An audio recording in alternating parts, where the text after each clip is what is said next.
ನೋಡಿ, ನಾವು ಹೊಸ್ದಾಗಿ ಹಾಕಿರೋ ಎಳ್ನೀರು ಮೊನ್ನೆಯಿಂದ ಸ್ಟಾರ್ಟ್ ಆಗಿದೆ.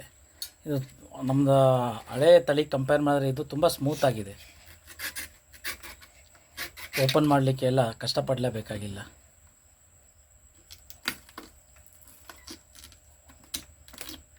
ನಾವು ಆಲ್ಮೋಸ್ಟು ಒಂದು ತಿಂಗಳಿಂದ ಒಂದು 7-8 ಎಳ್ನೀರನ್ನ ಓಪನ್ ಮಾಡಿ ಮೆಜರ್ಮೆಂಟ್ ಮಾಡ್ತಾಯಿದ್ದೀವಿ.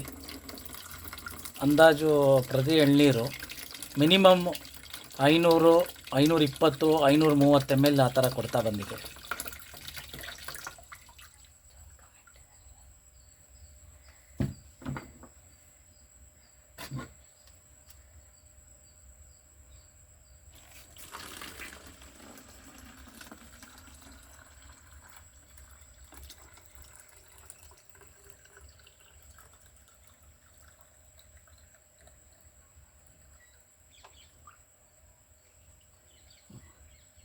ನೋಡ್ಬೋದು, ನೀವೇ ನೋಡ್ಬೋದು.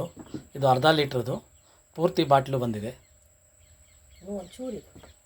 ಇನ್ನೊಂದು ಸ್ವಲ್ಪ ಒಂದು ಪ್ರಾಬಲಿ 10 ml, ಇನ್ನೊಂದು 10 ml ಉಳ್ಕೊಂಡಿದೆ. 500 ml.